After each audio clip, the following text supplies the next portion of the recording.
My name is Nora Caldwell, and this morning I sat across from my father while he congratulated my brother for becoming the new policy advisor for the Senate Energy Committee.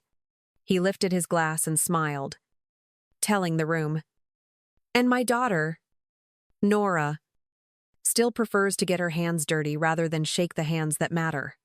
Laughter spilled around the table like champagne, bright and careless. I smiled too, even as I felt the faint sting of soap still burning beneath my nails from scrubbing the oil off before brunch. Ryan leaned toward me, his cufflinks catching the light. "You really drove here in that pickup of yours?" he asked. "Or did your crew drop you off between job sites?" I let him enjoy his moment, because it would be his last. My phone buzzed in my coat pocket. I glanced down at the screen just long enough to read Eli's message. All transfers removed. Caldwell Foundation payment canceled. Effective immediately. I locked the screen before anyone noticed and reached for my coffee. Frank's laughter carried over the hum of silverware. "She builds solar panels," he said to the senator beside him. "Thinks sunlight can replace real influence." I set my cup down. Steady. The porcelain barely clinking against the saucer. "Sunlight doesn't ask for permission to shine," I said quietly. He waved me off, already turning back to his audience. Not realizing the room had just tilted, I watched him bask in the applause that wasn't his. Watched Ryan's grin stretch under the weight of borrowed pride. The linen was perfect. The chandeliers flawless. Every detail curated for power. None of them knew the lights above their heads were paid for by me or that I had just switched them off. Ryan tilted his glass toward me, his grin sharp enough to cut through the chatter. "So, Nora," he said, "did you come straight from a job site? Or did you have time to rinse off the dust first?" The table laughed. A low ripple of amusement that sounded like approval disguised as cruelty. I let it roll past me, because every time they laughed, I learned something new about where their weakness lived. Martha leaned in, her voice soft but slicing. "Sweetheart, you should really learn when to stay quiet. The women in this family don't need to prove anything." I met her eyes and said, "You're right. Because the ones who can't prove anything are usually the loudest about pretending they don't need to." A pause landed heavy across the table, the kind that stretches just long enough for everyone to realize the balance has shifted. Frank cleared his throat, unwilling to lose control of his own show. "Enough philosophy. Nora, at this table, those who create real value speak." I smiled at the word value, tasting the irony of it. "That's interesting," I said, "because I've brought more value here than anyone else, and none of you even noticed." The senator's aide next to him glanced at me, curiosity flickering like static. But Frank ignored it, pretending not to hear what he didn't understand. Ryan laughed again, too loudly this time. "You always think you're sitting on some grand secret, don't you?" he said, the words dripping with mockery. I shrugged and replied, "Maybe I am. Maybe it's sitting right under your chair."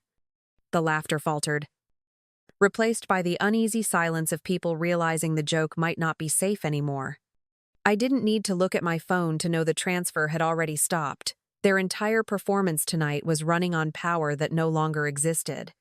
I slipped away from the table as they argued about committee votes and fundraising, their voices blending into a single hum of self-importance.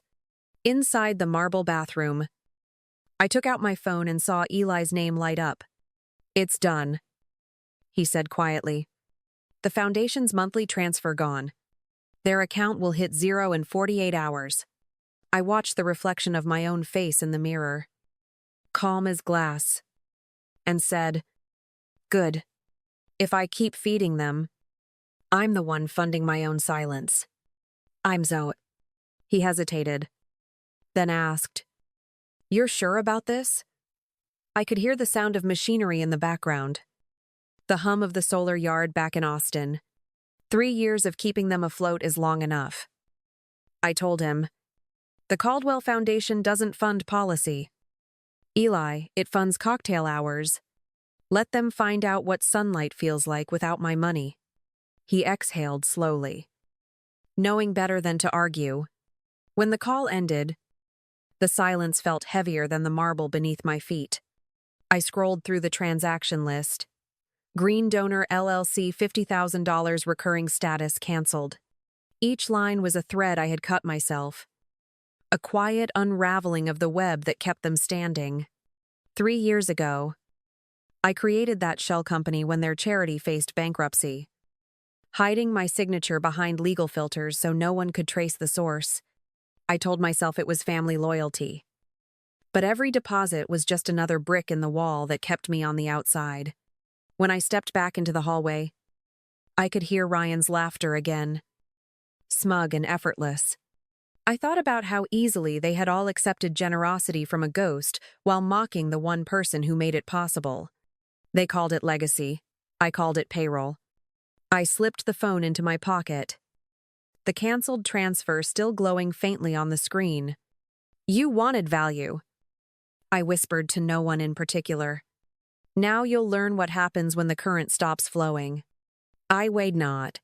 By the time the dinner began, the house smelled like old wine and politics. Frank was in full performance mode. Greetings, senators, lobbyists, and donors, as if the entire evening were a campaign he'd already won.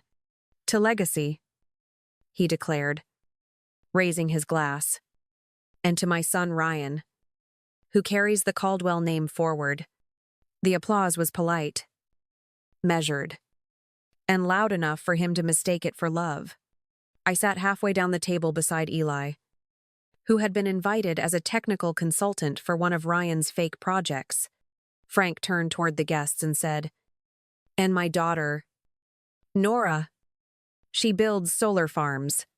Thinks the sun can compete with the power grid of Washington." I let a small smile trace my lips and replied, "The sun never needs permission to rise." He chuckled dismissively. "You've always been sentimental, Nora. That's why you don't understand how real power works." Ryan leaned forward, swirling his drink. "She's idealistic. Dad, you can't blame her for not knowing how politics is done," I said. "You're right, Ryan. I don't know how politics is done, but I do know how bills get paid." His smirk faltered, and for the first time all night, the laughter stumbled. Eli caught my glance, subtle and steady. The look of someone who knew exactly which fuse had already been pulled. The dinner carried on with the dull rhythm of privilege forks clinking. Names dropped like currency. Martha asked one of the donors about their art collection, smiling as if she hadn't heard the tremor in her own husband's foundation. I studied the chandelier above us, its glow soft and oblivious. Frank's voice rose again, eager to fill the silence. "You see, the foundation has never been stronger. Generosity flows when you have the right relationships." I took a sip of my wine and said, "Generosity flows only while someone keeps the account open." It is. A hush spread across the table, interrupted by the sharp click of heels on marble. Sophie stepped into the room, still in her gray coat, her phone clenched tightly in her hand. "Frank," she said, breathless but controlled, "you might want to check with your finance director. The Caldwell Foundation's primary account has been frozen." Frank blinked as if she had spoken in a language he didn't understand. "That's impossible," he said. "The foundation's funding is secure." She shook her head. "The funding's gone. The anonymous donor who's been supporting you for the last 3 years just ended the payments." "I know." Frank tried to laugh it off, but the sound cracked halfway through. "Ridiculous," he said. "That donor is a close ally. I'd know if they pulled out." I leaned back, the stem of my glass cool between my fingers. "You do know," I said quietly. "You just never looked close enough." Ryan frowned. glancing between us. What are you talking about? I met his eyes and said, Green Donor LLC. That's me. The sentence hung in the air like a detonator waiting to be heard. Frank's face went pale. You? He said. That can't be true. I smiled slightly. It's true. 3 years ago, when your foundation was collapsing, I created a shell company to keep it alive. $50,000 every month. No questions asked. I thought I was saving the family's reputation. Turns out, I was just paying rent on a name that didn't belong to me anymore. The senator beside him shifted uncomfortably, pretending not to hear the confession dressed as an execution. Ryan's voice rose, sharp and panicked. Why would you do that? Why not just let us fail if you hated us so much? I said. Because I didn't hate you. I pitied you. But pity is expensive. And tonight the subscription ran out. Martha whispered. You can't talk to your father this way. I looked at her and said, He's been talking to me this way my whole life. Tonight. I'm simply replying in the same language.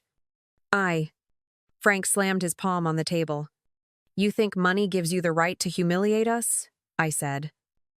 No. But it seems it gave you the right to exist for 3 extra years. I just turned off the generator. Let's see how much power is left. The guests had stopped eating, every eye drawn to the slow unraveling of a dynasty in real time. Sophie still stood by the door, watching as if she couldn't look away. Frank tried to regain composure, his tone softening into false warmth.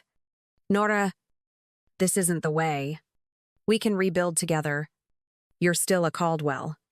I set my glass down, the sound sharp and final. You don't get to claim me now. You called me a disappointment in front of every man in this room. So tell me, who's the real liability? Your daughter who builds energy grids or the father who runs on borrowed light? The silence was thick enough to taste. Ryan muttered, You've lost your mind. I turned to him. Maybe. Or maybe I just stopped renting my sanity to people who can't afford it. Martha tried to speak again, her voice trembling. We're family. Nora, I said. Then you should have acted like it before the wire transfers stopped. The chandelier above us flickered once, as if on qui, and the entire table seemed to hold its breath. I stood slowly, feeling the shift of gravity that came with truth. Enjoy the wine, I said. It's the last bottle I'm buying. The words landed clean. Unshakable. Frank looked at me then. Really looked. And for the first time, he understood who had been keeping the lights on. I didn't raise my voice or ask for acknowledgement. I just watched him shrink under the weight of a realization he couldn't afford. Frank's hands were shaking when he demanded, You can't just cut us off. Nora, do you know what this will do? I said. Yes. It will finally make you honest. He leaned forward, red creeping up his neck. You've destroyed this family. I met his stare and answered. No. You destroyed it when you started spending charity money on your mortgage and Ryan's gambling debts. The words landed like a clean incision, no louder than necessary, but impossible to undo. He sputtered something about reputation, about legacy, about misunderstanding. You think you can come in here and accuse me of fraud in front of our guests? I pulled my phone from my pocket and tapped the screen. I don't have to accuse you. The audit does that for me. The report glowed under the chandelier light. Each line item a confession. Foundation funds diverted to personal accounts. Luxury car payments. Household bills. You built your empire with other people's goodwill, I said. And my money just made the theft look elegant. I do. Martha's voice broke the silence. I didn't know, she said weakly. David told me everything was covered by the board's investments. I looked at her, feeling the last flicker of pity burn out. He lied to you too. But you let him. Because the truth was too ugly to fit into your dinner parties.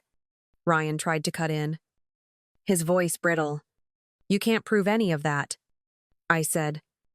Then explain the transfer labeled personal reimbursement from the foundation to your Vegas casino account last July. Ew. He went quiet, color draining from his face. Frank sank back into his chair, the fight leaving him like air from a punctured balloon. Please. Nora, he whispered. Don't do this. We'll lose everything, I said. You already have. What's left is just inventory. Eli's name flashed on my phone again. A quiet reminder that the freeze had gone through completely. I turned the screen toward my father one last time. By Monday. The auditors will see it all. You called me naive for believing in sunlight. But at least I know what it means to illuminate the dark. The room stayed silent.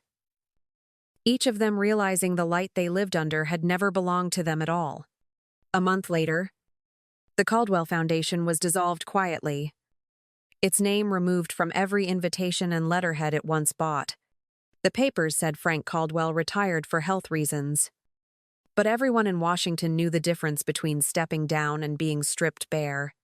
Ryan's consulting firm folded without the prestige the foundation once provided. And Martha downsized to a condo in Arlington, where she told her friends she preferred something simpler. I didn't correct her. Truth has a way of revealing itself without my help. I stood on the roof of the Greenbeam headquarters that morning, the sun cutting clean lines across the glass towers. Eli joined me with 2 cups of coffee and asked, Do you ever regret it? I said. No. Power built on lies always collapses on schedule. He nodded. And for a while, we watched the city wake beneath us, the light creeping over everything equally, refusing to choose favorites. The hum of the solar panels was steady, like a heartbeat I could finally hear without interference. I thought about my father's words, how he mocked me for playing with sunlight, and realized he was right about one thing. I do build with light, just not the kind that flatters shadows. You think they'll ever understand what you did for them? Eli asked. I smiled and said, They don't have to. Understanding isn't a requirement for peace. It's Mosit. When I left that roof, the air felt weightless, as if I had finally stepped outside a house that was never mine. The scandal would fade. The gossip would quiet. And the city would move on. But the lights of Greenbeam would stay on, feeding power to homes that had never heard my name. That was enough. For the first time, the silence didn't feel like absence, it felt like freedom. Thank you for staying with me until the end of this story.